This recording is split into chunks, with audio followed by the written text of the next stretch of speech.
So the US is going to go in for a hard landing. And on this session, we're going to be discussing how China is going to be impacting it, what's happening as far as the US economy is concerned, the US regional banking crisis, and all the other factors that are influencing and impacting the overall US economy and global economy.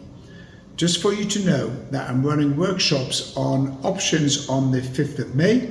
You've also got the VIP mentorship program you can join. In addition to that, we've got the Telegram group and I've got books on Amazon, but we can discuss that as we go along. If you have any inquiries, anything you need, you can always DM me, can message me, follow me on Instagram, and I'm more than happy to get you onto the workshops or onto the VIP mentorship one-to-one program and see if we can develop you. So let's go back to what this topic is talking about. So we're talking about a US hard landing. Now, there's never been in the US a soft landing in all the years of measuring economic activity, even though the central bank in the US, the Federal Reserve, insists or is playing out the notion that there will be a soft landing as far as the US is concerned. That's not going to happen. Why? For several reasons. Number one, you've got sky high or solid high interest rates at 5.25 to 5.5% in the US. And that is taking its toll and having a bearing on the small to medium-sized businesses. The big businesses, the ones that come to mind, obviously the Amazons, the Facebooks, the Googles, the Teslas, they're not so much impacted, even though there is an impact on their borrowing costs, but the main impact is on the small to medium-sized businesses. So interest rates high for a long time will erode the stability of the US economy.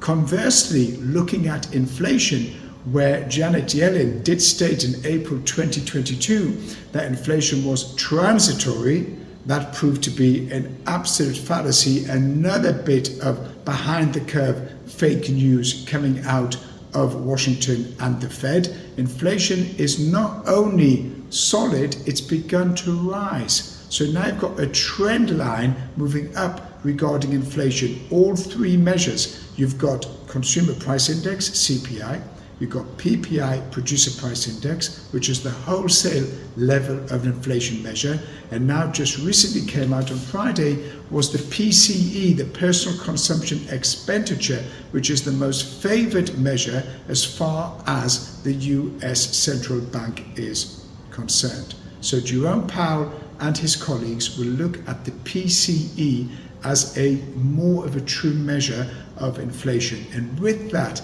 the PCE, the Personal Consumption Expenditure, is rising. So what do you have? You've got three of them. You've got three measures which I've spoken about before.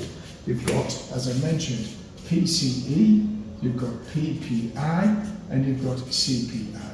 Okay? Now, with inflation solid in the US or rising, and high interest rates with Jerome Powell, the Fed, are unlikely to drop significantly, even though I would assess there to be a June, July, August rate cut, maybe one in June, maybe one in September, but that would be the latest, because if he was to drop rates later than September, that could be deemed as election interference in the US elections in November 2024 with Joe Biden running and Donald Trump. Now, Joe Biden in the White House senile home living is looking under all measures, whatever it takes, to project an image that the US economy is doing well. And with the media supporting that narrative, or the media wanting Joe Biden back in the White House, or the Democrats back in the White House, then the media is also publishing and advertising the fact that the US economy is robust, quote New York Times, or doing well. But that's not the case. The US economy is in a pretty dire state.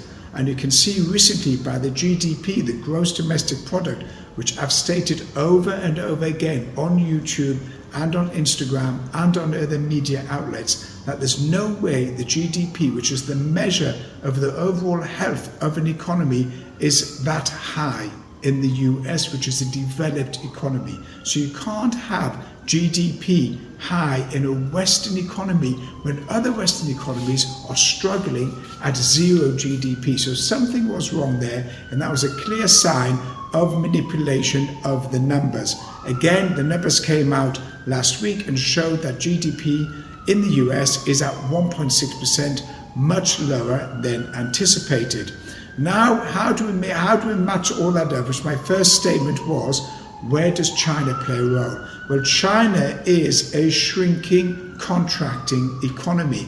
It's got an abysmal property sector which has completely collapsed and crashed. Remember, it was China that saved the West back in 2008, 9, 10, when the West was in a recession, on the verge of a deep recession, depression, due to the credit crunch and the banking crisis. And it was China that bought in all of the metals and all the commodities and inflated or reflated the US with a huge growth within China. So China itself has grown. However, since COVID, there's been a contraction of the Chinese economy to the degree where, as I said earlier, the property sector is in disarray. It's completely collapsed, it's crashed. They've got ghost towns there in many, many provinces that's simply half-completed buildings and no one's occupying them, and it could be decades before China gets back on track.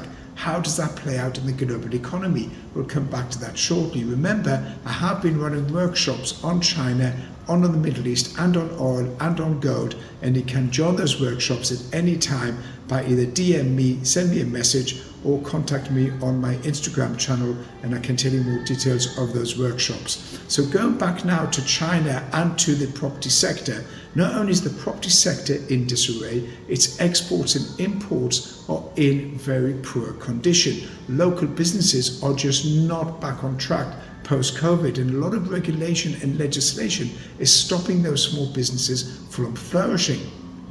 On top of that, you've got rising youth unemployment and rising general employment, and the Chinese have come out with several packages or stimulus packages to try and stimulate the economy, but it's not working. Now, with China contracting, what they're going to do is they're going to be looking to withdraw and pull in their resources from overseas, which means that they'll be pulling out money or selling property or redeeming assets and other types of valuable instruments in order to focus and concentrate on the local domestic market. And that is going to cause a downturn in the overall global economy. We could have one of two situations. We could see a 1970s rampant style stagflation where you have rising inflation and no growth. Overall, what you've got there is significant downturn in China, which will then pull us onto what I mentioned earlier on, several scenarios of a 1970s style stagflation, or even worse, going back to the 1920s depression.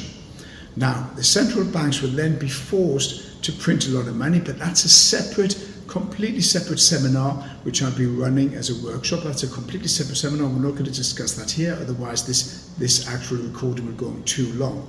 So China pulling back, China contracting is now going to impact the US, Canada, Europe and the UK, because they were a massive consumer of resources. Being the number 2 economy as China contracts, that is then going to cause a hard landing recession in the US and in the West. There's not going to be a soft landing. Then the central banks are going to be in a tough position of reducing interest rates, rising inflation, and they're going to be boom and bust cycle over and over again. Now, what needs to happen is that government spending needs to be cut dramatically on Western governments, but that's unlikely to happen because immigration, being a political tool with the woke, liberal, progressive left that is now dominating politics globally, that is not going to allow immigration or asylum seekers to be vetted to such a stage where they won't get access to Canada, America, UK or Europe. There has to be a cutting back of immigration and illegal immigration, and federal spending or government spending needs to be cut to stop the economies going into a significant recession or even worse, a depression. Now, all of this you can catch on my workshops and catch on Instagram. I do Zoom calls, and of course, in the VIP mentorship program, you can join where I've got 6 top-tier banking analysts from Wall Street, including myself, where you get full information regarding fundamentals and also analysis and indicators across the board, whether it's stocks, shares, indices, commodities, gold, oil, bonds, interest rates, etc., etc. So that's it for now. You can catch me at the next session, and if you have any questions and information or anything you want to share, please DM me. I'm happy to help. Have a great day.